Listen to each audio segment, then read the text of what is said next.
Hey there, everybody. Thank you so much for joining us for this Alchemi-Culture Podcast episode. I am your host, Phoenix Aurelius, and today I am joined by Tanjariitta Anttila. She is a Finnish medicine expert. Well, I guess at least a practitioner. Whether she would call herself an expert or not, I don't know. We'll find out soon, though. But she works with various different types of aspects of Finnish medicine here in the United States now, including sauna therapies, wet cupping, leeching, peat treatments, or Peat therapy, however you want to call it. And I'm sure there's going to be a lot more that we cover inside of this episode. But this is a topic that is really cool to me as somebody who tries to study as many different anthropologically intact forms of medicine as possible. Finnish medicine, when she was telling me about this, is just, it blows my mind a little bit, and I want to learn more about it. So we are very excited to have her on. Speaking of which, Tanjariitta, thank you so much for joining us. How are you doing today? Thank you. I'm so excited to be here. I'm doing great. And yeah, just super happy to be having this conversation with you and have been a big fan of yours for a while. In fact, this morning I was just re-listening to the very first podcast episode that I ever heard you in, which was with Lindsay Sharman. Oh, right. Yeah. Days, back in 2020. It was actually on my birthday that it came out, and just reminding myself of like so many things about that even were relevant to what I think that we'll be talking about today. So thanks for having me. Super fun. Well, that's very humbling to hear because, as you know, I hold you in high esteem. If you can't tell by the exuberation and excitement in my voice, I am very excited to be chatting with you. So, I came up in, I think it was June this summer. Maybe it was a different month, but you were in Finland. However, your partner was running the sauna, and yeah, I mean, there's an entire like guest ranch. What would you call it? A guest resort? So yeah, we're a resort and a retreat center. Yep.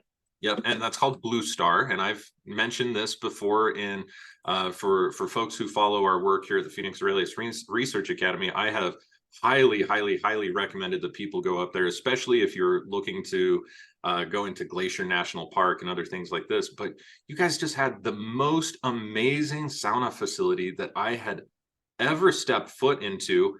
And I mean, it's just, it was absolutely fantastic. Oftentimes you see these things built out of cedar. I believe yours was built out of birch. Is that true? Ash, ashwood and fir. And fir. Okay.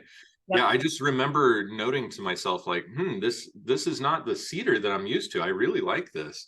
Yeah. So at any rate, let's go ahead and talk about sauna therapy and how important and how critical it is to the Finnish tradition. As we know, like Finnish people just, after a night of hanging out or going drinking or whatever, it's let's go do sauna. So I'd like to hear a little bit more about sauna from your perspective.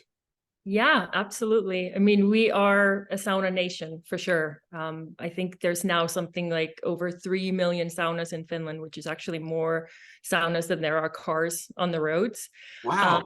And we're a population of 5.5 million people. So that tells you a little bit about the significance. And a lot of people have their own sauna at their house, even in like condos in the city. People will build even the tiniest little sauna to be able to utilize that. And some people have a couple of them. You might have your electric heated sauna in your house. And then if you have some land, you might have a wood burning sauna by the pond or just in your yard or whatever. So they're definitely everywhere. And a lot of really important meetings and gatherings actually take place in saunas. I think most people maybe have heard like some famous person from United States or anywhere visiting Finland and meeting with, whether it be sports or politicians or whatever, they always come back with like, oh my God, and then we did the sauna and it was so intense. And so it's always something that we take some pride in, and we like to share it with everyone and teach them about what it's all about. So yeah.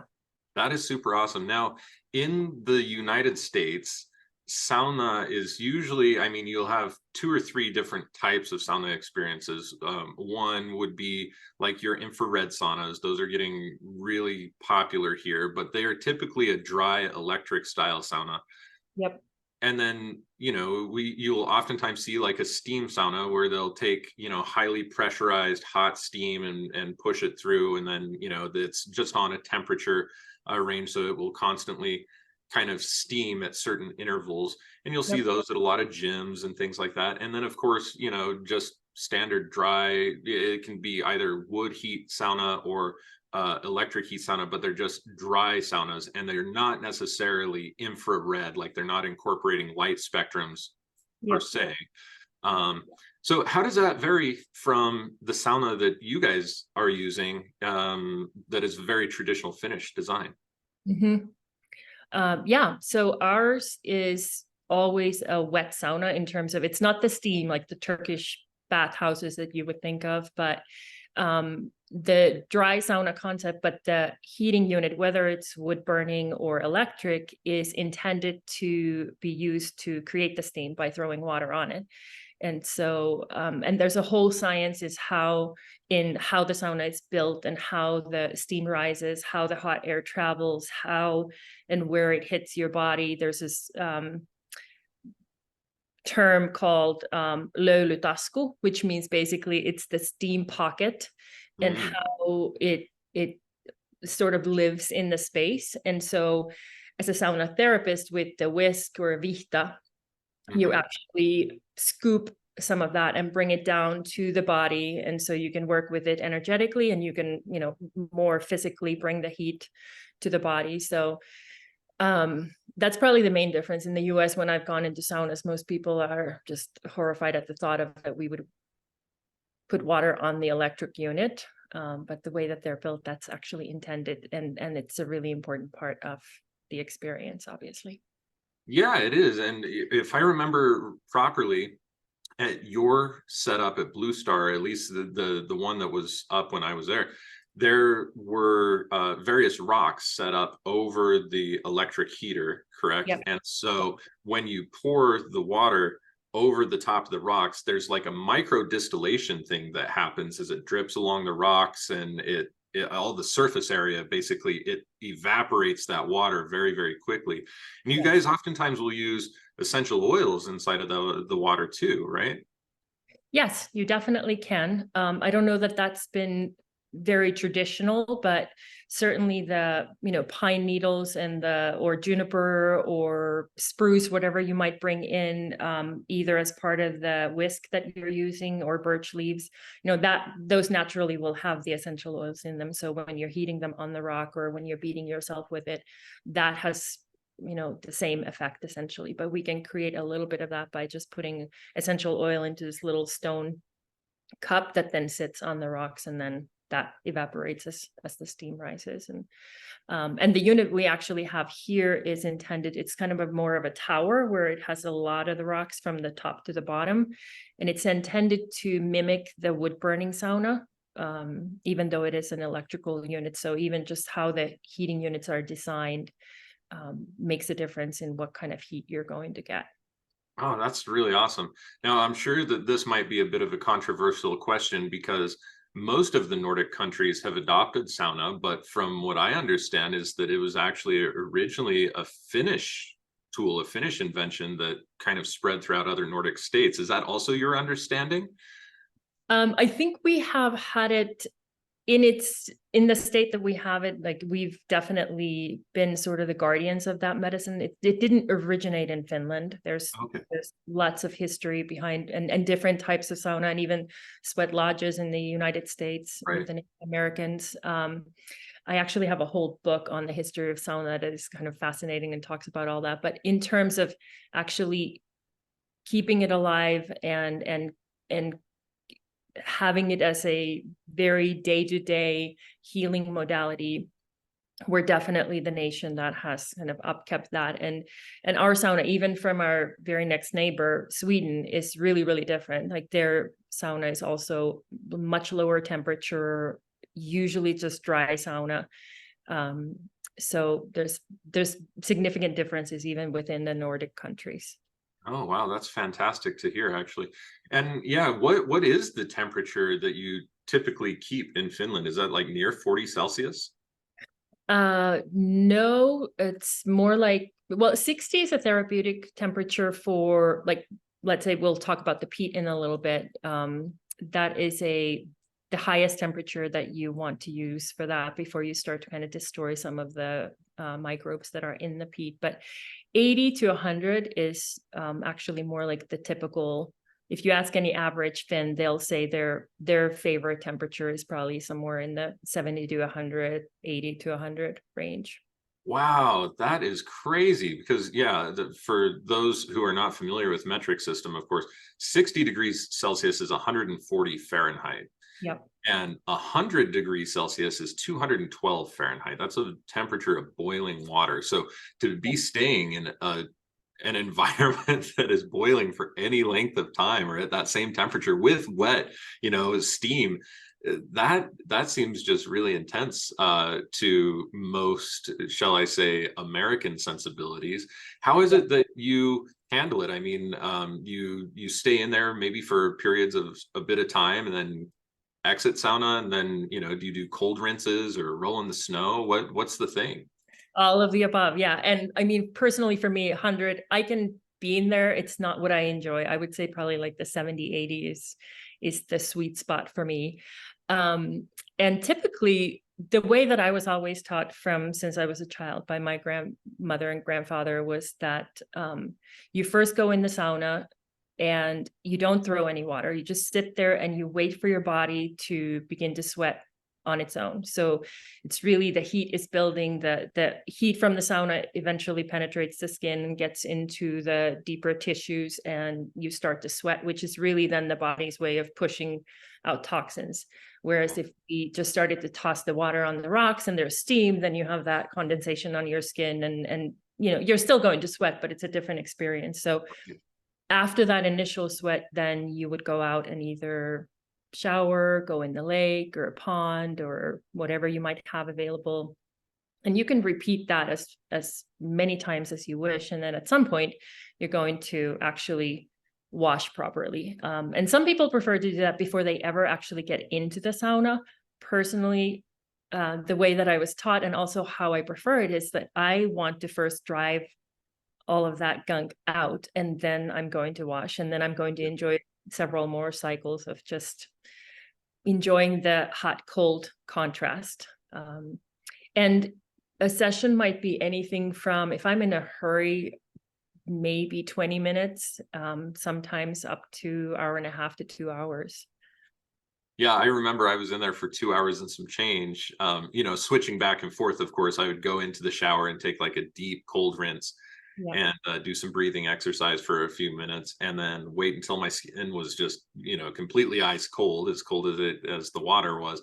And then I get back in to sauna and stay in there for another 15, 20 minutes or whatever, do some breath work, come back out and do that whole thing. So that was a really awesome thing. And I'm really looking forward to coming up and working with you guys sometime soon as well, because I would love to have your guidance and your help, especially because you came to my house recently. You were traveling through with your partner and ended up stopping by and gifting me an awesome substantial size of Finnish peat.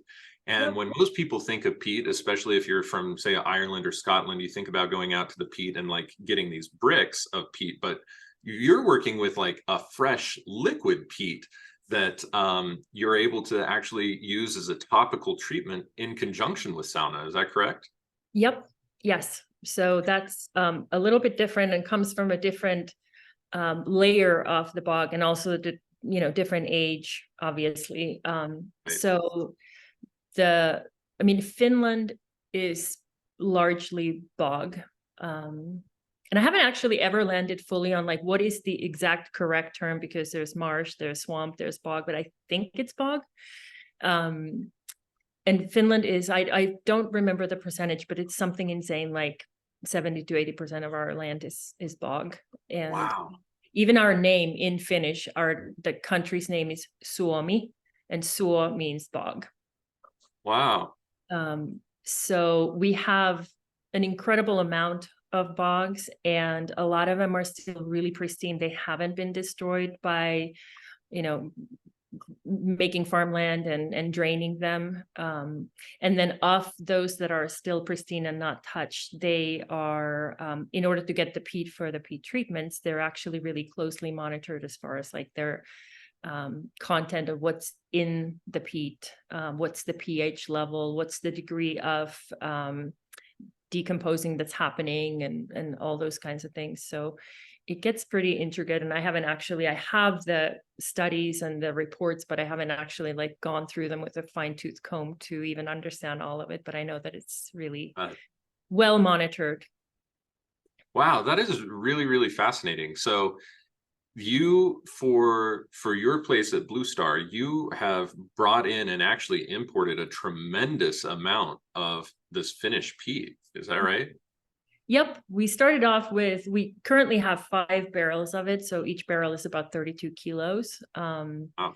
So that's going to take us a ways, but we'll definitely will need more of it. But it was a whole thing to figure out how to get it here. Can it pass through customs?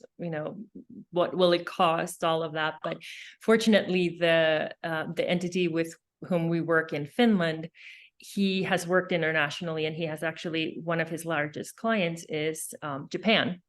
Oh, wow. Yeah. And the Japanese people had come to visit Finland and happened to visit his particular business, and got an education and a tour, and they did peat sauna and sauna at the bog on site where the peat is actually dug up. Wow. And after all of that, and the kind of Japanese protocols that happen in getting to know one another and everything, they then asked Heikki, this guy, well, where would we find the best peat in the world? Or in Finland. And Heikki had just had his peat studied. So he had a fresh report, and he said, well, Finland has the cleanest bogs in the world. And in Finland, ours happens to be the cleanest and the highest level of the different microorganisms that are good and beneficial in using it for treatment. So those clients ended up ordering 2 containers full of peat and shipped it to Japan. So I asked him what that even cost to do, and he said, like, well, the shipment alone cost 100,000. Oh, wow. They're not going to run out of peat anytime soon, though. Yeah, exactly. It sounds like it. Yeah, they've probably got a big boat full from the sounds of that.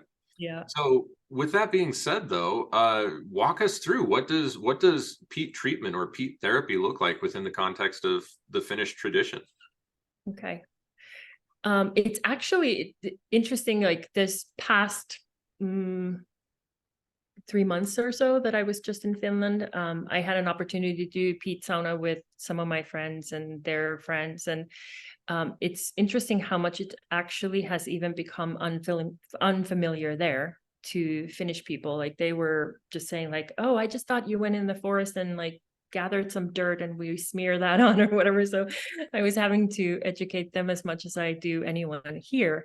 But basically it's really, really high in humic and fulvic acids, hydrogen sulfide, flavonoids, with antioxidant properties. And again, like the pH level and the degree of decomposing that's happening is really critical in how it actually then interacts with our system and how it helps balance the organs and Right. the body. So there's so many different ways that you can work with it, with or without the sauna. But kind of the simplest way, I guess, is that you first go in the sauna and you just get your body nice and warm, and then step out of the sauna and you have this big bowl of the peat and you just start smearing it on. And it's kind of like a chocolate frosting in essence, and you cover your skin so that none of your skin is showing, and you can put it absolutely everywhere, your hair, your face, everywhere. And once you've done that, you go back in the sauna and you stay about 45 minutes and allow that to be kind of driven into the body. Yeah. It penetrates, I mean, it it drives anything that you have on your skin deep into the body. So you need to first get cleaned, like you need to shower thoroughly, and then the peat goes on. Because if you have any impurities on your skin, the peat will just push it further in. It's kind of like using DMSO. You have to be really careful about what else you have going on, because it'll amplify the effects of it. So and once you've been in the sauna for that long, then you just simply rinse it off. And after that, you don't put anything else on. You don't use shampoos or oils or lotions or anything like that. And the peat actually continues to kind of work the system for easily 24 hours, if not longer. So some of the effects people might feel from it are, they might continue to sweat just profusely afterward. They might go to the bathroom a lot more than usual. They might have flushed skin for a time. One person that came here and did it with me said, she's like, I feel so relaxed now, but I didn't sleep well because I was running to the bathroom all the time. And she said, I was also super, super irritable. It was like, it was dredging up everything and bringing up even this emotional gunk. And she just found herself being agitated. And then she said, once that passed, then I was golden. I'm super, super relaxed and refreshed and glowing skin and everything. But it can be an intense detox. Yeah, it sounds like it, especially using it in the context of sauna, where you're driving it so deep into the tissues of the body, presumably subdermally into fascia and fascial networks and other things like that. These humic acids and fulvic acid, that's part of why people love taking Shilajit, is to be able to have that humic and fulvic acid, but taking it through the largest organ of your entire body, it seems like could really produce a reaction if you have a lot of toxins. Yep, it for sure can. And so there's some contraindications and reasons to be careful with, like if somebody has heart issues or anything like that, you would avoid, putting it directly on the chest area or things like that. And you can reduce the amount of time and use it differently too. Like I said, you can use it without sauna, in which case you heat the peat to about body temperature. And then slather it on, and you can use it locally. Like if you have a particular pain somewhere, you can just put the peat on and then cover it with some saran wrap and then towels or wool or anything like that, and leave it on. Or you can bathe in it, or so many different opportunities to use it for whatever you might be after. There's many conditions that it can treat, and some of them take a little bit of a different approach as far as how you work with the peat. That makes sense. Is it ever used internally, or not, because of the microorganisms in it may not be good for the digestive system? Or I have never used it internally. I don't think, like when you put it on your face, like it's inevitable you're going to get some on your lips and in your mouth or whatever. So it's not dangerous. And one thing I have yet to experiment with, but I'm curious about, is using it in enemas. Oh yeah. But I'll have to report back to you on what happens. Yeah, exactly. That I could see that going one of two ways. Either that was great, or nope, never again. Yeah. So that's very fantastic. Now, for people, do you have any experience using this for people that say have like eczema or psoriasis or other skin-based kind of diseases, disorders? And is it helpful, or is it contraindicated in those conditions? No, it's beautiful and perfect for that. Absolutely perfect. So if you have, just a really nasty kind of an open wound area, I would probably avoid that. But if you just have a flare up, that the skin isn't really badly broken, it's one of the best uses for it. Wow. And in those instances, you can use it several times a week. And just do localized, or you can do a full body and then follow up with localized treatments. And what's wonderful about it is that even though it goes well with the sauna, you don't have to have a sauna in order to use it. So if you can get your hands on some peat and know how to use it, you can easily use it at home on your own. So you don't have to run to a practitioner all the time to do that. That's really cool. And because of you, I'm very thankful that I actually do have some of it on hand. Is it something that you would add, say, a cupful or a couple of cupfuls to a warm bath? Would you do it that way, or would you want to bathe exclusively inside of the peat? You can add it into the bath water, but an even more potent way would be that you just heat up the peat first. And you can do this with or without sauna. You just want to shower and be clean.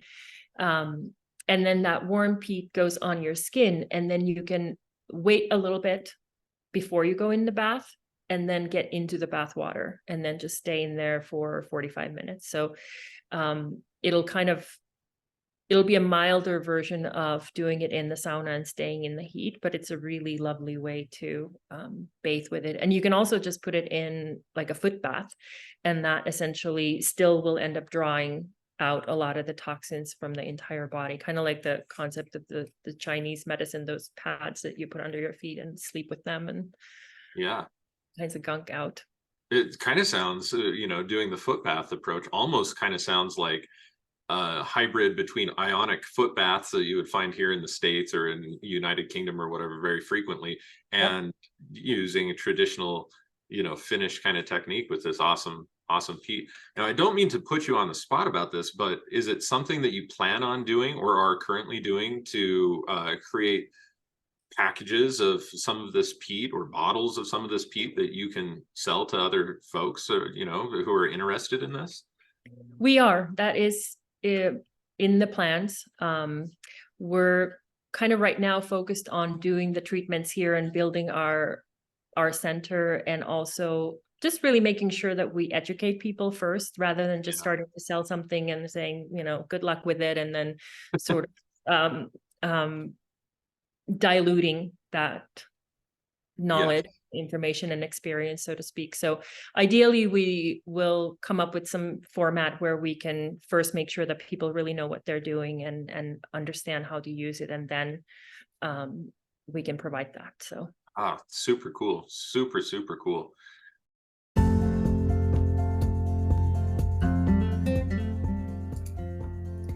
Are you looking for the highest quality herbal supplements and remedies for your home apothecary? Or perhaps you're looking to take your spellcraft or magical workings to the next level.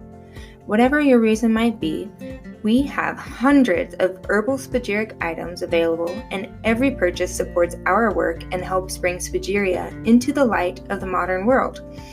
Here at the Phoenix Aurelius Research Academy, we produce dozens of items of spagyric pharmacopoeia for our research work each year, even though we only need a few small samples for our research purposes.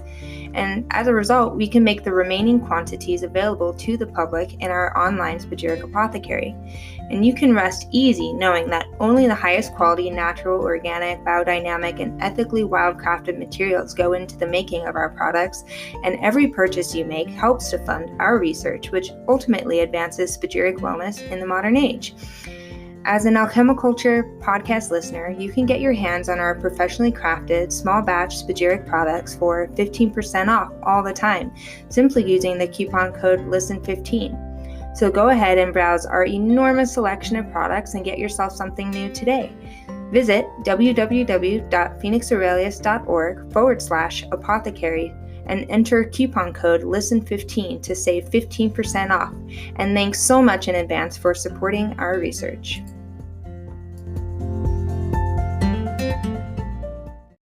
So we can cycle back around and talk more about this a little bit later, but there are also some other fun aspects of Finnish medicine that I think are fantastic. Like, for instance, you were telling me about leeching when you came here. When most people think about leeching, they think about literally the leeches of, medieval Europe and, bloodletting, especially in the spring and things like that. They don't realize how beneficial it can be to do this for a wide number of different reasons. I'd be interested to turn this over to you and just get your perspective on leeching, and why is that still part of the Finnish tradition, and why are you into it? Good question. Why am I into it? Well, I grew up on a farm, and we had a spring-fed pond on the property. And as a kid, I remember there were leeches in there. I don't think they were the blood-sucking kind, to be fair, but I do remember that they were in the water, and they were always super, super frightening to me, because something stuck to your skin, and then we were always, told that, oh, don't let them attach because they're going to crawl under your skin and get into you, and scary stuff. So it definitely left an imprint. And so, decades later, as I'm going through the sauna therapy training, my teachers start to talk about leeches and hirudotherapy, which is what it's called. But it's not part of our training. So before I kind of could catch myself, I was like, well, I want that module, and watching the words come out of my mouth and going like, what am I asking for? Like, why? But I think the leeches had been kind of calling me for a long time, and little did I know that. But I was kind of instantly hooked. And as kind of weird and disgusting as they might seem, or scary, or whatever connotation people have, they're such cool creatures. And I mean, this, we've like met twice in person, and within 5 minutes we're talking leeches again. Yep. What other topic might have been there? Yep. But yeah, I'm just kind of a little bit obsessed with them. They're pretty magical.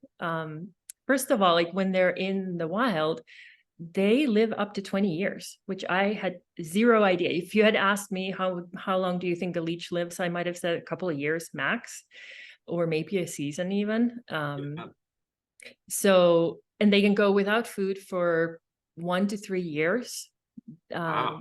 They don't even mature to be really used for medicinal purposes until they're 5 years old. They can winter, they can, whatever body of water they're in, they just go into hibernation, and they don't freeze with the water. They have some chemical in their system that allows them to, the water doesn't crystallize the same way, so they don't die. And then in the spring, they're just good to go again. Wow. But yeah, and they're, for anybody who's familiar with Kambo, the medicine from South America, there's actually a lot of similarities with how Kambo works and how leeches work in terms of the peptides and enzymes that are there. So unlike just wet cupping, bloodletting, which is another practice that I do, leeches, not only do they allow the kind of so-called bad blood to flow out, but they actually give us a lot of different healthy chemicals and components that help our bodies. So I think there's something like over 100 different chemicals in their saliva, and only a few of those have been really studied and understood really well, which is similar to Kambo. Like there's only a few peptides that are even really understood well, and some of them have been isolated, and the pharmaceutical companies are feverishly trying to figure out, how do we take these and monetize them, which hopefully is never going to fully work out for them. And and we know that it's best when the chemical is in its natural environment with all the other components around it. So but yeah, there's things that work as anticoagulants. There's a chemical that helps with platelet adhesion inhibition, so it allows for more of the blood flow. There's anti-inflammatories, there's a blood clot inhibitor, there's an antibiotic, there's collagen, and like hyaluronic acid is in everything right now. Like the cosmetic companies are going crazy with it. Well, leeches also provide that, which of course brings nutrients and oxygen into the tissue, and then gets rid of our wrinkles and all that good stuff. But yeah, in Finland, I think it was still in the late 60s, you could just go into the pharmacy and buy leeches and bring them home and treat yourself. And it was pretty common knowledge on how to do that. And since then, it's just kind of died, but I think it's being revitalized again. And I was actually surprised this summer. I was doing some treatments at my cousin's kind of a campsite. She has like a resort in the summertime that she runs, and she also provides all kinds of cool programming. And she just said, like, come do treatments, sauna treatments and leech treatments. And so we actually ended up doing them outside where people could come and watch and ask questions. And I was amazed at how many people came up and said, like, oh yeah, my grandma does that all the time, or so-and-so cured their, knee problem or whatever. And so, because I just assumed people would come in and say, like, what in the hell are you doing? That's crazy. Gross. And but no, they actually knew a lot about it. So that tradition hasn't completely vanished there. Whereas in the US, I think it's a little bit weirder, but at the same time, interestingly here, it's actually leeches are considered a medical device and they're Yes. controlled by the FDA, right? Whereas even the act of getting leeches, being able to order them and use them and how much they cost and everything here is really different. Whereas like in Finland, my dog could basically order them. Like they just come from a lab, and if you know how to use them, good luck to you.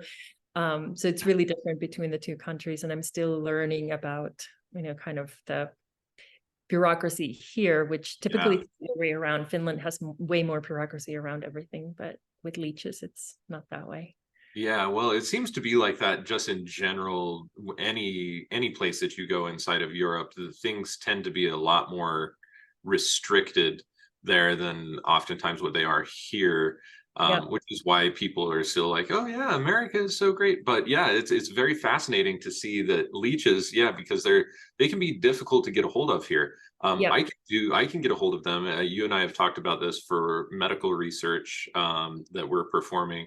I also know of a source, one of the gals at our local Renaissance fair at the Marriott Slaterville Renaissance Fair. She ends up getting leeches and demonstrating them on people throughout the whole event. In fact, that was, I think, the first time that I had ever been leeched. Of course, I had seen leeching and other things before, but the first time I had ever been leeched was as kind of like I wonder what this is all about. And I tend to do very well with bloodletting as somebody who has, within Ayurvedic body typing constitution, I have pitta, excess pitta, lots and lots of it.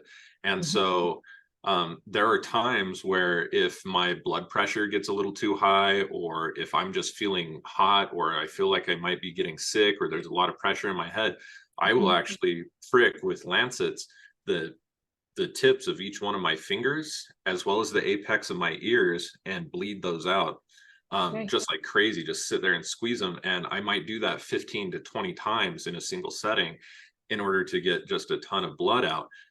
Although I'll tell you, it is so much easier, so much nicer when leeches are doing that for you, because there's a small sensation. I would not call it a pain or even a burning, but there is a small, interesting sensation when the leech attaches. And to me, that's a bit of a comforting sensation. I enjoy it.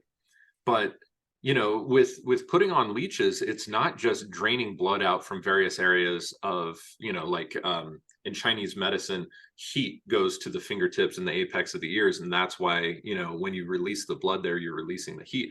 With leeching, you can put them on all sorts of different places of the body, right? And for localized effect. Yes.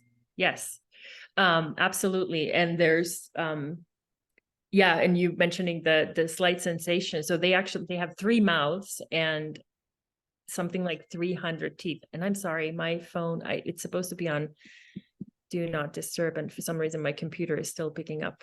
And no worries. Your microphone did a great job, because we couldn't hear it on this end. So. Oh, okay. Sorry. Then it's just distracting me. But yeah, they have like something to the tune of 300 teeth. And once they're done, they actually leave this like little Mercedes looking emblem on your body. And sometimes it can be kind of like almost like an electrical current that you feel running, especially if it's hit on like a acupuncture point or acupressure point, right? And you can do so many different things. They're great for inflammation and traumatic injuries, but then beyond that, just conditions that you wouldn't even think about. Like even I think there's a protocol for heart failure. Wow. Really, really intense. And I'm actually, the training that I got in the sauna therapy program in Finland was, I would call it pretty surface, like the sort of the basics that I can do what I do, and I can treat our animals. And I've given sessions to people that are sort of the base type of thing with a few, whether it's allergies or injuries or things like that. But there's actually a Polish lady in the United States. She's 72, and she does a year-long training where you just do a deep dive into, she brings in Chinese medicine and Ayurvedic medicine and all these different things, and really teaches the old school way of doing it. So I'm getting ready to do that because I want to be more intelligent and just understand more what all they actually can do. But yeah, they can be used pretty much anywhere on the body, even places that I wouldn't have thought that you ever want to put a leech on, like your eyeball or tongue, or orifices that you would be scared that they might get in. Practitioners do that. But there's so much that we need to still learn and understand about what they can do and how they do what they do.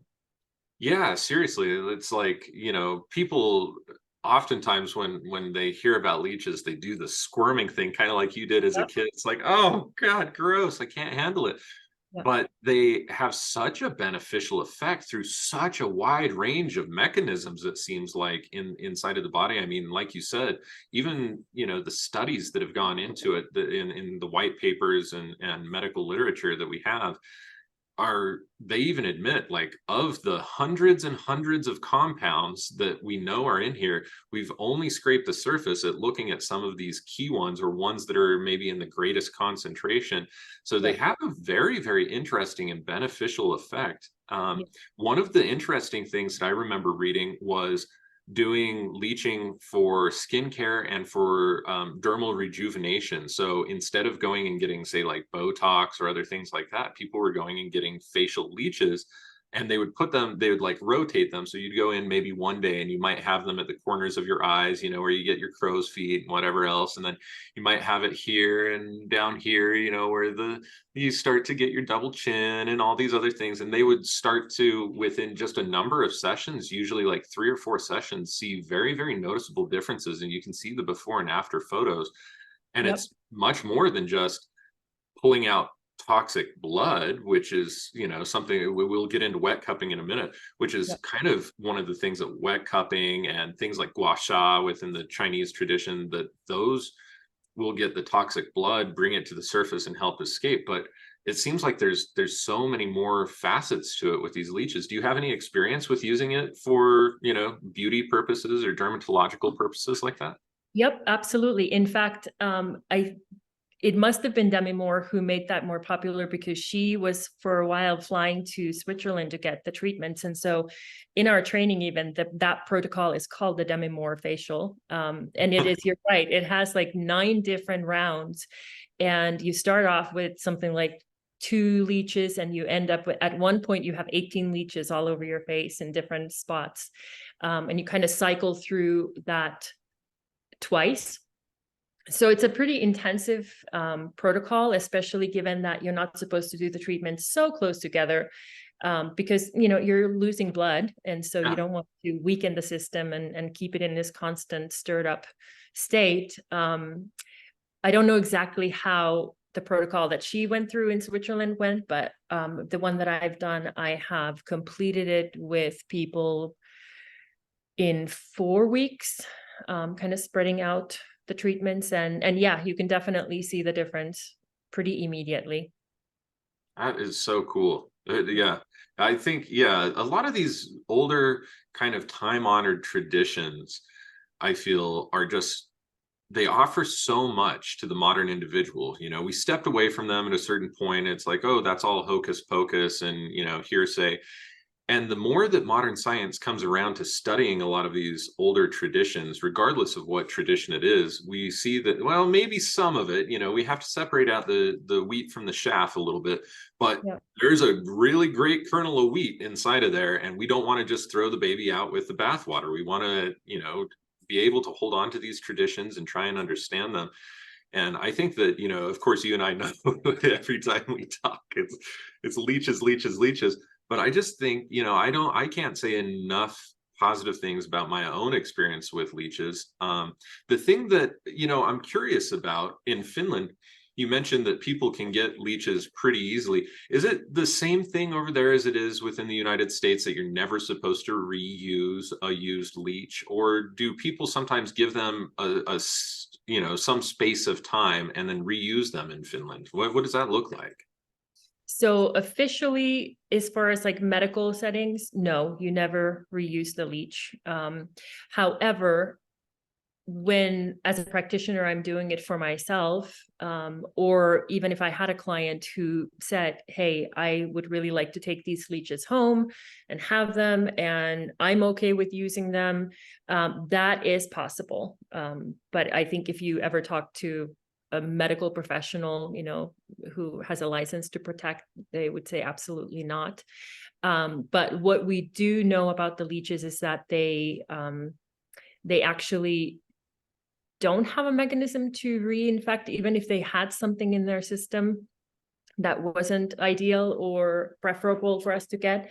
But I think they're erring hugely on the side of, being safe. Caution. And certain, yes. And knowing that their leeches are sterile and lab grown, and they've not touched anything else other than the person and situation that they're being called to treat. So, but for myself, for our animals, definitely we have reused them. And what's interesting about that is that when we take them off or they fall off and they're in a separate jar from other leeches, you can see when they discharge. And it's fascinating. It's kind of like with combo, when somebody actually purges, there's not just one type of purging that happens. The colors can be all different, and those have some diagnostic value. And that happens with the leeches as well. The bile can be different colors, and they can kind of cycle through different layers, where they're like, one time a leech might discharge several times, and some other time it might be just once and it's really clean and clear yellow, and other times it's like brown, black, red. So that's something else that, again, I can't speak very intelligently to what that exactly means, but there's definitely information there that if we just take the time to learn more. Wow, that's really cool. Yeah, that is something I would totally, in my weird niche research, I would love to be able to research that and find out, what does it mean diagnostically from a perspective, and how long does it take usually, like 72 hours for the leech to kind of discharge after being worked, or is it a longer period of time? Do you know? I think the shortest time that I have witnessed, it has been like 5 days. Okay. And it can then be, many weeks after, even, because you don't feed the same leech immediately. But right. The other thing that was interesting is when we did a treatment on my partner, and because you've had this, the bite site itself kind of goes through its own process after it's stopped bleeding. It might itch or kind of develop a reddish spot or whatever. And for her, after the treatment, everything was just all fine, nothing. It didn't swell up particularly, it didn't itch. And then 5 days later, we were walking downtown somewhere, I forget where we were, and she's like, oh my gosh, these bites are itching, they're so crazy, like they started burning and itching. And we got home, and that was when her leech had completely purged. And so there was even something timing wise, and these beings, they're so sensitive. They kind of go crazy during electrical storms and thunderstorms, and they're sensitive to sound and light, and they can smell blood. I think it's something crazy, like 100 kilometers away. Wow.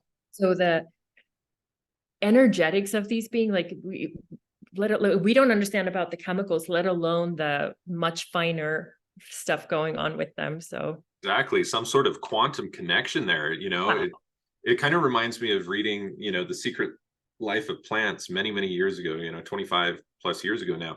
And I remember that they took, I don't remember the specifics of the location, but they took a plant from one test facility, and they took a portion of that plant and flew it to another country, and then they applied an electrical stimulus of some sort to the plant, and then tested the plant that was in the other country that was a clone of this plant, and it responded as if it was receiving that electrical stimulation there. And it kind of reminded me of that when you were talking about what was happening with Jen at the same time that you were having this that the leech must have been purging it. That's absolutely fantastic to hear, and leads me to think there's got to be some sort of quantum or informational resonance that is happening between the individual. And, if you think about it, it makes sense because they're holding on to your blood identity, right? They have your DNA, they have your cells, they have all of that information. Why would they not be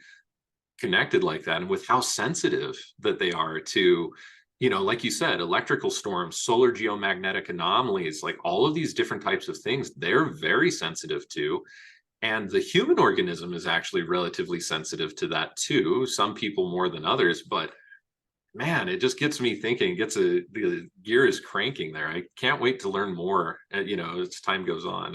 It's just crazy. Like once, especially, when you get into the rhythm of your work and you're doing sessions and really kind of deep diving into it, there's just these connections that end up happening that you're like, where did that even come from? Or with the animals, the horses and the dogs, because they can't fake it. They can't pretend. They don't. Yeah, there's no placebo with those animals. No, and they're not attached to like pleasing you or making sure that it happens a certain way. They're just being themselves, and their responses and how the leeches respond is it's just wild to witness.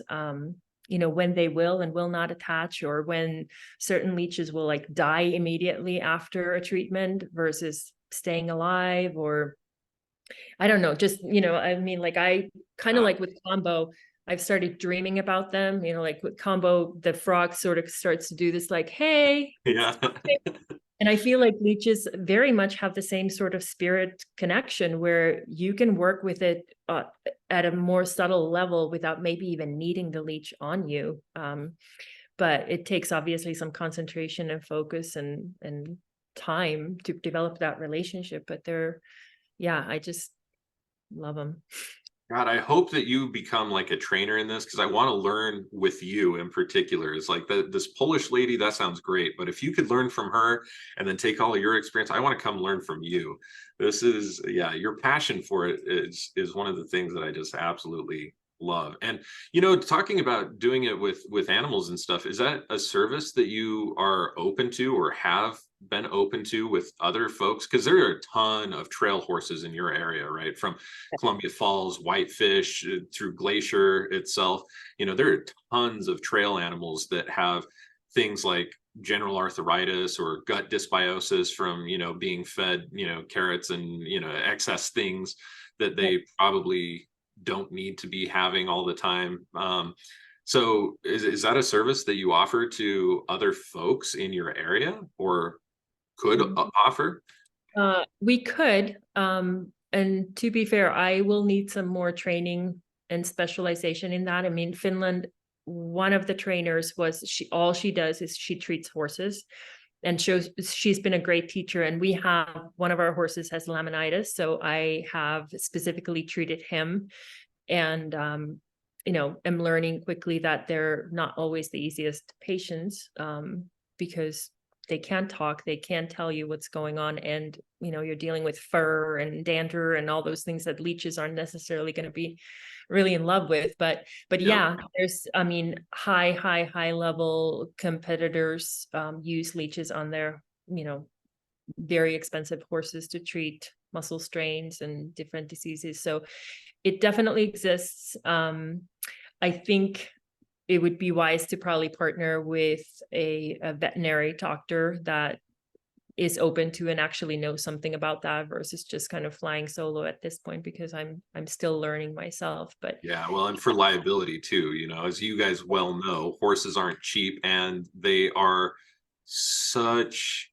there's such a deep connection between the horse owner. I don't like that term, but the horse owner and the horse itself, that any little sensitive thing that goes wrong could definitely be a massive liability, I guess. Yeah. So, yep. How cool though. How cool. Well, along the same lines, we had kind of scraped by and touched on the concept of wet cupping, but this is something that I think is really fascinating that before you, I don't think I had ever heard of it. I mean, of course, we have cups here. We have all sorts of traditional Chinese medicine approach to cupping. And traditionally, this is for a similar reason. It's for bringing sha, or toxic blood, up to the surface. With wet cupping, though, it sounds like it's not just bringing it to the surface, it's getting it out of the body. So maybe you could talk a little bit more about that and introduce what the idea of wet cupping is to our audience. Yeah, thank you. So it is kind of the next level from dry cupping, because if you've had dry cupping, you see the sort of micro tears and the damage that is done to the tissue deliberately to bring about healing to that area. And yes, with wet cupping, then the next step is let's actually puncture the skin and get some of that stagnant blood with the toxins flowing out, and further encourage the body to create more healthy blood cells and just boost the immune system. So it's actually one of the oldest healing modalities in Finland. And I think it's in general just a really, really old practice. The first record that there is that's confirmed is from like 3300 BC. Wow. Yeah, from Mesopotamia. And then there's, of course, Chinese version of it, Islamic version, Egyptian, Greek. But in Finland, it has always been around and has stayed alive. And it actually was a super important part of kind of folk healing. The cupping person called kuppari was actually a traveling healer and would come through the villages, and it was typically always a woman. And so that was always a very, very, anticipated thing for the cupping person to come around, and they would treat anything and everything really and help with childbirth or,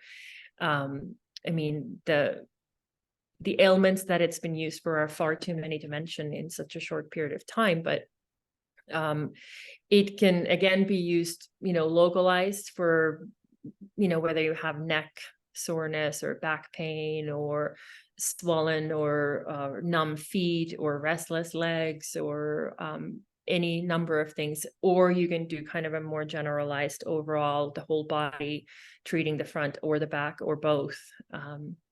So it's, again, the depth of it is kind of like with the leeches, like you can be here and do okay and do some general practice, and then you can take it up several notches to keep learning and going deeper and deeper with it. But it's always done in conjunction with the sauna. So sauna and wet cupping are very much married. So do you do sauna first and then do wet cupping, or wet cupping first then sauna? First sauna, because you first want to get the body warm and the blood flowing and your heart rate up a bit. That makes sense. And again, sweating, getting toxins out already to help with that process. You don't stay in the sauna that long, because the wet cupping in and of itself, as you can imagine, is a pretty intense thing to go through. So to ask for the body to stay in the sauna for an hour and then be wet cupped would be a bit much. But 10 to 15 minutes, and you're using again the vihta, the whisk, to kind of help create circulation and get some of the essential oils into the body. And then once you come out of the sauna, you wash yourself, then you get on the treatment table, and the practitioner again washes you really thoroughly with an antiseptic soap to make sure that there's nothing around that could be harmful once we start to create some bleeding and breaking the skin. And then initially, before the cuts ever happen, we just place the cups on the body, on the spots that are kind of the typical protocol, and let them be there for a bit. And then once all of them are placed, then I go back to the beginning and start with the first cup I placed, take it off, and use this machine that has like a spring-loaded system that very quickly rotates 8 blades all at once. And so it makes 8 little cuts, and then the cup goes back on, and then the blood starts accumulating in the cup. And I go through all the different cups on the body, and then just start to check on them and see how much is flowing out of which cup, take them off occasionally, rinse them, keep hosing the person down with warm water so that their body stays warm. And eventually you'll see the bleeding just stops naturally. The body knows when it's done letting go of more blood, and some areas will bleed hardly at all. Other areas you might take the cup off several times. And what comes out isn't just like running nice clean blood. Like it's gunky, like blue and black and usually coagulated and type of stuff, right? Yeah. And it's, my teacher would call them like strawberries, because they kind of are like these clumps of just whatever, or very, very stringy. So that, again, like once you're, you've done it for a while and seen it, you can probably start to see very different things going on for the person. And my teachers actually during this whole pandemic situation and whether people were vaccinated or not, they were seeing huge differences. And at the very beginning, I remember she said, I have never seen people's lower legs be so jammed up. And I don't now remember, you probably would know this better from Chinese medicine, like what exactly is held in that part of the body. But she said every single person that has come to be wet cupped, their lower legs were completely rock hard and could hardly let out any blood. Wow.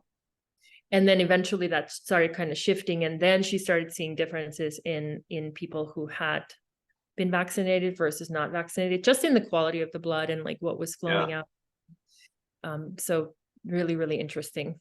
That is really interesting. In fact, when we were talking about stagnant blood and leaching and other types of therapies here today, that was one of my questions was going to be, have you worked with this on individuals who have been vaccinated versus not vaccinated? Is that when we see more of this kind of stringy type material, or, does it happen pretty ubiquitously?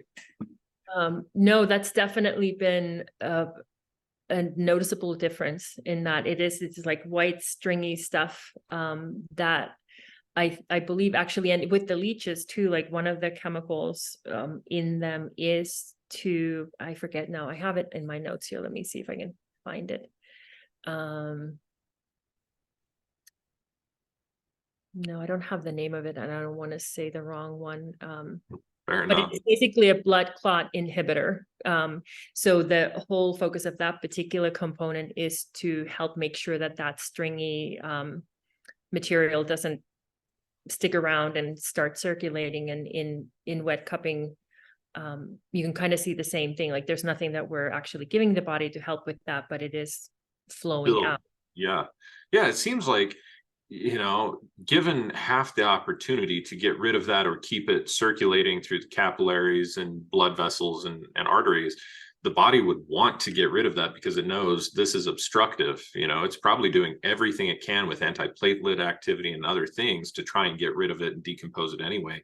But therapies like this seem to me like it's like, oh, we have an out, take it, Yeah. And it's also the smell of the blood can really change too. Like even the same person from one session to another, we can have a really strong smell of iron or, just sometimes just like a really, I don't know how to describe the smell, but like a pretty foul smell. Like you can, if you had to guess, it's like there's something funky going on, some disease process or something that's, the body is definitely letting go. So there's, not just visually seeing it, but smelling and feeling the texture of the blood. Like all of that is just interesting to watch the differences.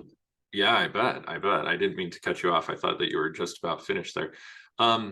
So with, one of the thoughts that came to mind was people who find themselves at increased risk of like cardiovascular disease, heart attack, stroke, things like this. Traditionally in Finland, is this one of the things that you would do in order to kind of decrease chances of stroke and heart attack? Is it like one of the traditional therapies that's indicated for that particular thing? Yep, for sure. I mean, to a degree. I mean, if it's really serious, then probably the agitation and the stress on the body between the sauna and that isn't advised. But yes, for sure, high blood pressure and I mean, Finland, our national disease is heart disease. Yeah. So very much so. Doctors will actually still to this day say to people like, you need to go get cupped.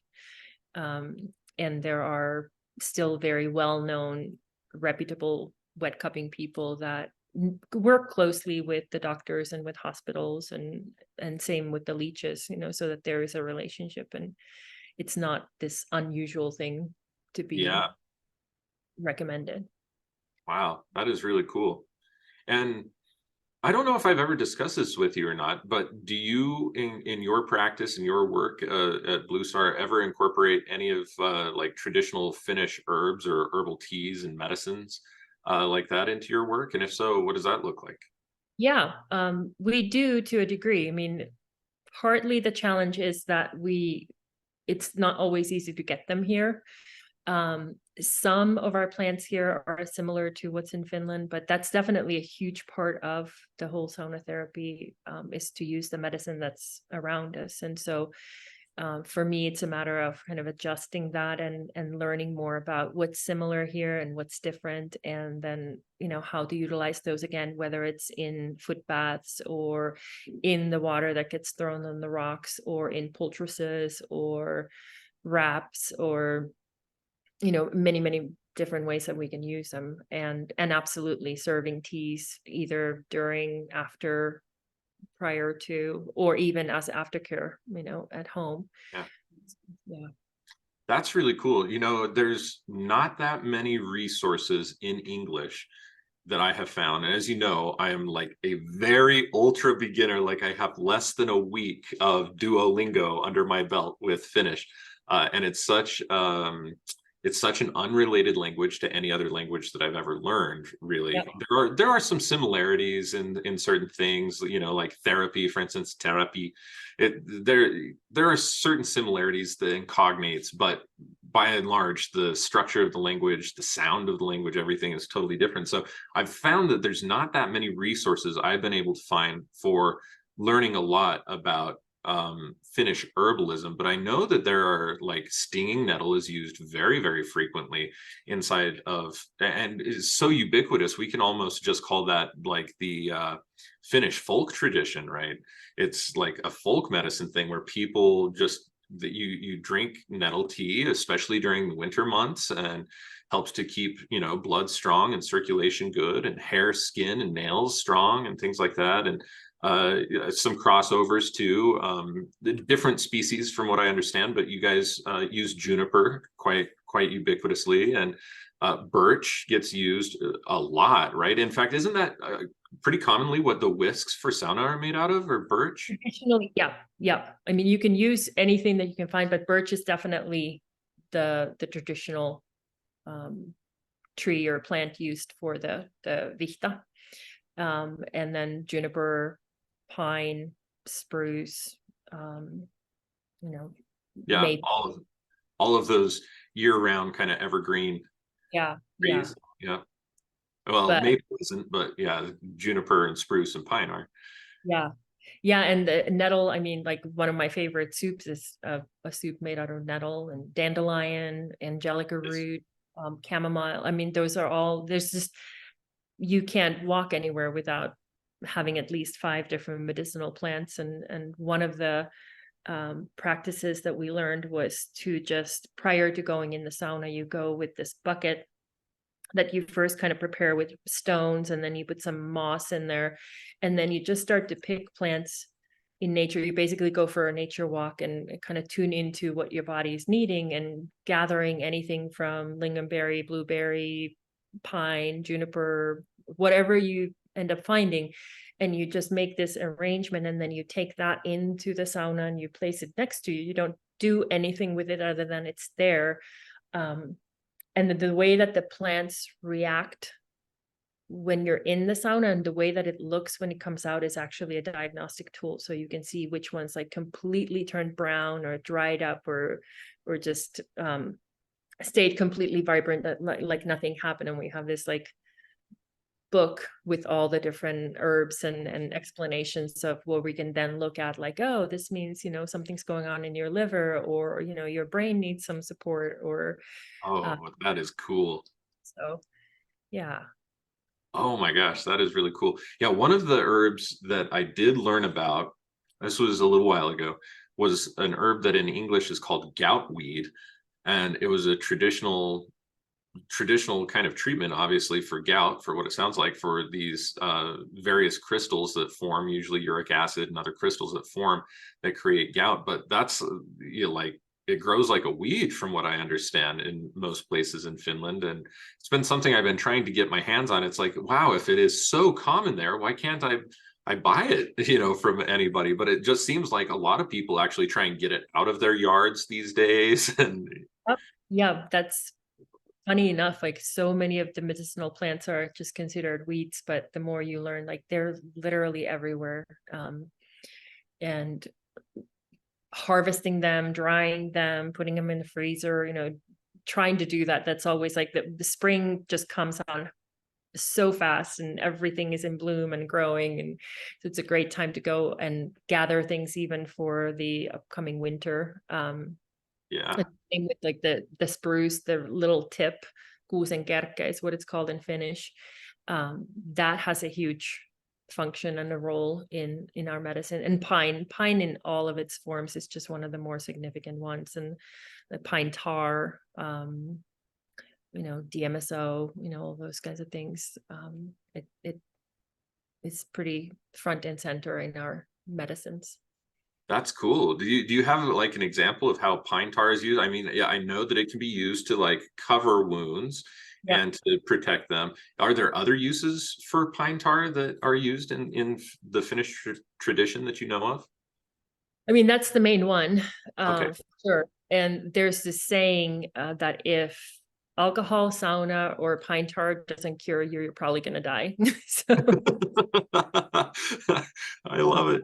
and there, the way that it's produced, there's different at different parts of or at different times in the production, a different type of product is coming out from the tar pit. Right. And one of them is more liquid than the tar itself. And that one you can actually take internally, like a spoonful a day is what they would say. And that just apparently cures just about everything. I mean, I haven't taken it consistently. I've tasted it and done it. It's not delightful at all. No, I know what you're talking about. When I made pine tar, that was like, it's like usually the first thing that comes out, the weird liquid fraction before you start to get the black tar coming out. Yeah, it's actually in Finnish, the term for that liquid is pine piss. Piss. Yeah. Tar piss or whatever. So I think they named it appropriately. It doesn't taste that great. No, it does not, but apparently it kills just about everything. So yeah, I would imagine so. I would imagine, because it does have that very kind of pungent and aromatic type of thing to it. And so that's very, very cool and very fascinating to me. Do you know of any resources that are in English that talk more about various aspects of Finnish medicine? I don't, but I have so many books in Finnish, obviously. And one of them is the book that was sort of the main book in our training that I have been tasked to translate. Wow. So eventually down the road that will be coming, but I don't know of any right now. You might find bits and pieces that talk about, the various components, but it's actually one of my projects to kind of compile at least even just the basics of what it consists of. Oh geez, please do. There are all sorts of weirdos like me that just need to know this information for whatever reason. It's deep within my calling as a human to learn about as many different medical traditions as possible. And I have such a deep resonance with all of the Northern European countries. Finland and Estonia kind of stand out in their own way to me, though. From I know technically Finland is kind of considered Nordic and they have some Viking history, but they have such a richer tradition, though, than just that. And you have the Sami people, and you have those in northern Sweden too. But they're just it's different ways of different land features too. Just a whole different thing in Lapland. Finland is just so cool to me for just a number of reasons. So yeah, it's very different. I think we've tried really hard to belong in the cool kids club and be like, oh, Sweden, Norway, Scandinavia, but actually more truthfully, like our roots are in Siberia and Mongolia, and the depth of if you think about the tundra and the medicine that has to survive there and how potent it is, and the beings that have to survive, and just going to Lapland. I remember one time Jen and I were hiking, and both of us simultaneously, without realizing it, had this feeling. She thought she was going to just fly off. She had no gravity.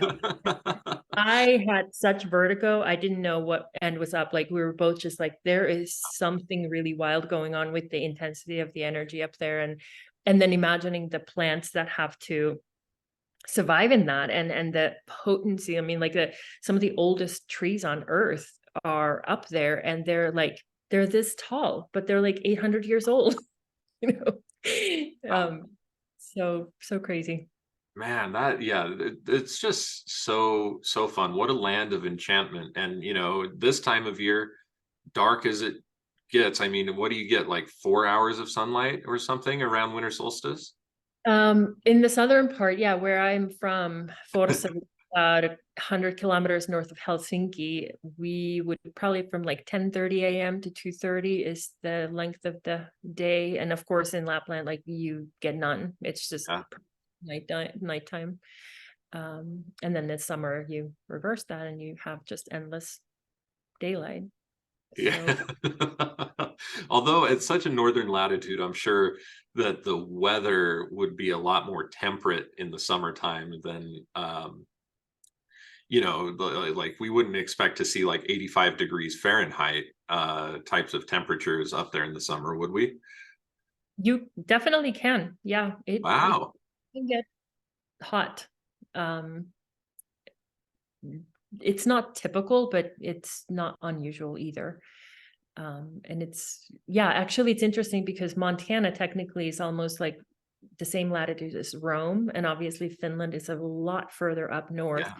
But in Montana, we are at 3,000, 4,000 feet to begin with, and Finland is pretty sea level. So whenever I would compare weather and the growing season and patterns like that, they're actually pretty similar. It's interesting. I remember your friend, mutual friends of ours now, Johanna, when she was out when we were visiting at Blue Star, she had mentioned that same thing. She's like, it's amazing to me how similar Montana looks to most of the Finnish area that she had talked about. And of course, her son Tommi was telling me all about Lapland, but has never been there. The mosquitoes will eat you alive. There's so many, which I don't doubt. Everybody says that, but that was not a firsthand experience from what I understand. That's funny. So we're quickly coming up on an hour and a half. I would like to give you a platform to tell all of our listeners where they can find you and learn more about your work, where they can come and stay up at Blue Star and different types of things like that. So I'll just turn it over to you. Yeah, great. Thank you. So our sauna business site is sauna60.com. And we're now in December, so it's currently under construction, but I'm thinking by the time that this podcast comes out, we'll probably have it pretty dialed in. So that'll give you a good idea of offerings and menus and programs coming up. I am working on right now on creating modules so that I can actually start workshops, but also a training program in the US for people who are interested in learning more. But that's probably still a ways away, but that'll also be announced definitely on our website. Again, sauna60.com. And then Blue Star is bluestarresortmt.com. And that's where you can find out about, the retreat space and different private intensives that we might offer and different things like that. So those are good resources. And I don't currently have a lot more that I can offer other than like contact information, and you can come stay with us.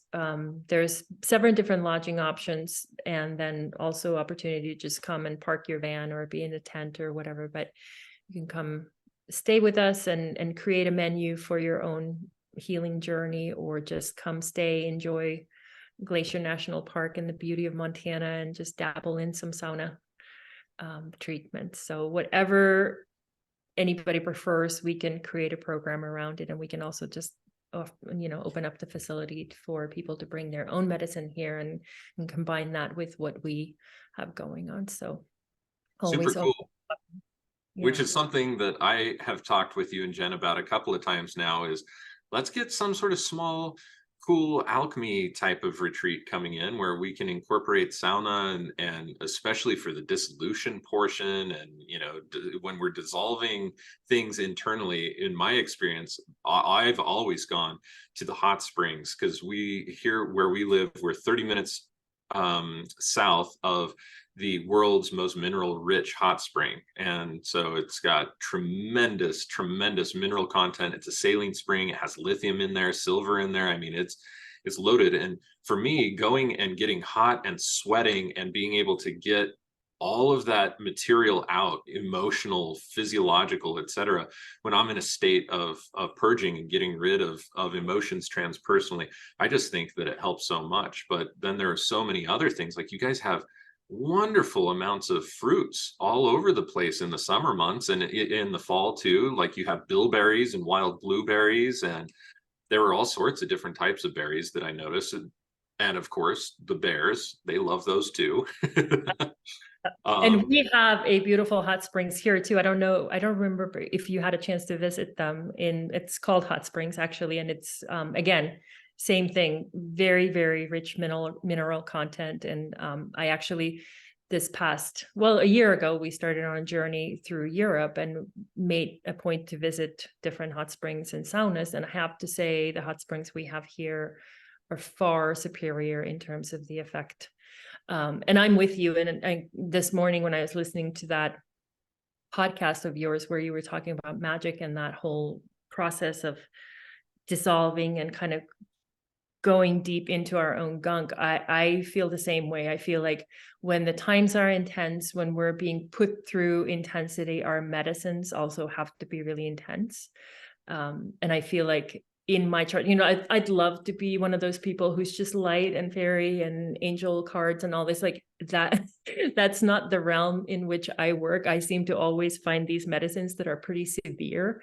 And my own astrology chart is pretty heavily platonic and seems to always go like, no, we're going into the underworld and we're not going to come out until we work through this, and going through these waves. And especially the last few years, that's been very much the story of my life. And so it was also partly my own need to survive all that, deaths in the family and just losses, letting goes and surrenderings and complete dissolution, that I needed to find something that could hold me here, hold me in my body, ground me, and remind me of the well of just wisdom that we have within us, and that we don't have to fly out there to find it. We don't have to, although there's medicines that are beautiful in taking us out there, but for me personally, it's always been about, no, come back. Yeah.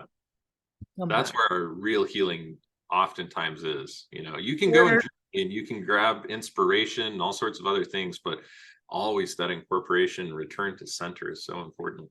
Yeah. I mean, here we are, we're in this body on this earth. Like that's where we are. And that's the mechanism through which all that is working, with us and through us. And so, there's just some beautiful opportunities with these medicines to help all those processes.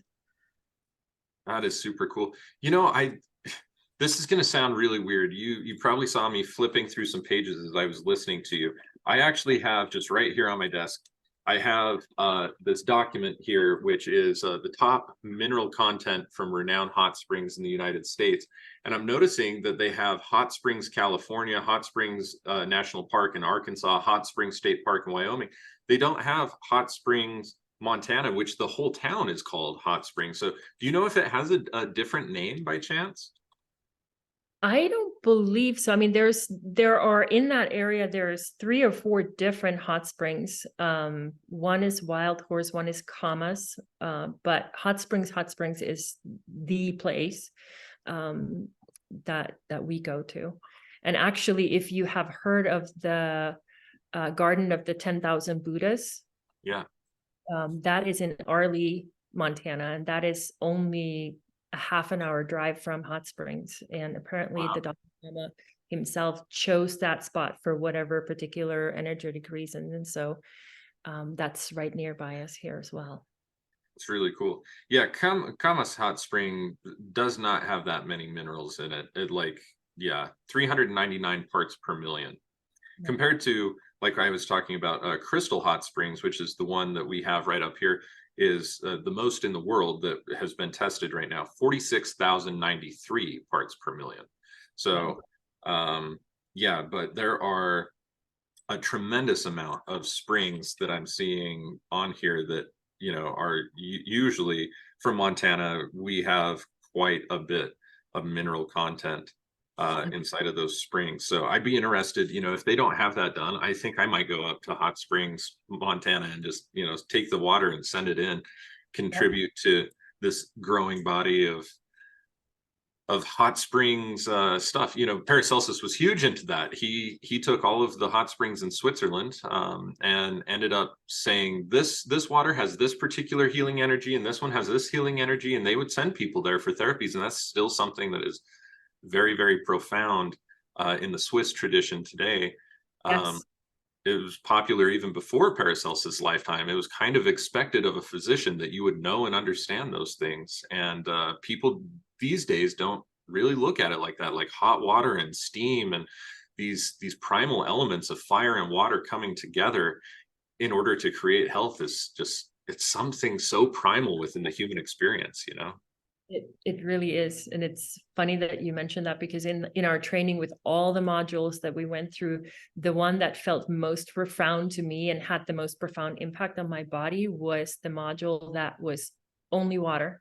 There was nothing added to it. There was nothing, no gimmicks. There was no clay, there was no mud, there was no peat, there was nothing. It was just water, and controlling the temperature of the water and alternating how you're doing what you're doing. And it was astounding to me, but it's almost like it's too simple. It's too in front of our face. It's too commonplace. We take it for granted, although we shouldn't anymore, for sure.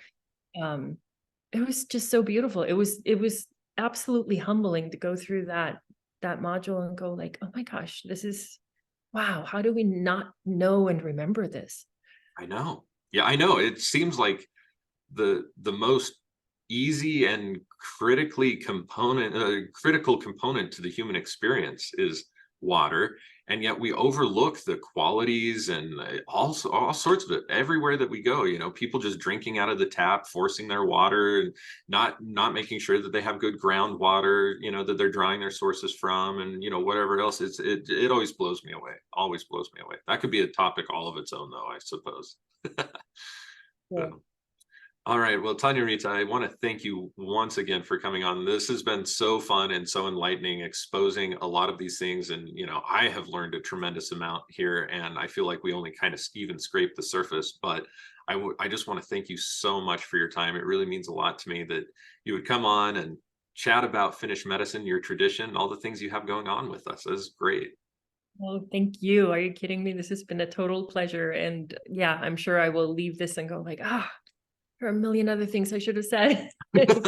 More to come. Yeah, well, if you think of them, just email us and we'll have you on again, because there's a lot of great things that were just even brought up here. And for everybody who's interested, I have actually stayed at Blue Star. I think it is among one of the most beautiful places that I've ever been. Of course, anybody who's ever been up to Columbia Falls and Whitefish and Glacier, that it's just outrageously beautiful. But their place is so simple to get into Whitefish. It's like maybe a 5.5 to 10 minute drive max, depending on where you want to go in the city. There's tons of shops. The ski mountains are not very far away. So even traveling this time of year is a great and a fun thing to do. And when I say this time of year, I should clarify that we are in winter at the time that we are doing this. It is near Christmas time. We're about 10, 12, 11 days away from Christmas at this very moment right now. So with that being said, I went in the summertime and I loved it even more. We went and did plenty of trail rides. There's lots of folks with horses in the area. We did trail rides actually specifically through Glacier, which I don't suggest unless you are really new to horses.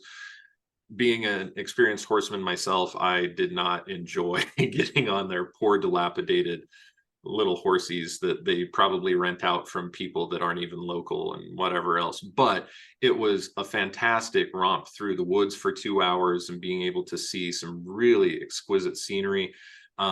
And this, their site puts you, I think it was like 20 minutes to the closest entrance to Glacier National Park. It's certainly not more than a half an hour. And Whitefish is, I mean, like I said, 5 to 10 minute drive. And where you guys are located is just so cool to me, because it's not that far from even downtown Columbia Falls, but it is hidden and just pushed back in such a way that you feel like you're just nurtured inside of this beautiful natural preserve. So I can't recommend your guys' place enough. I love it there.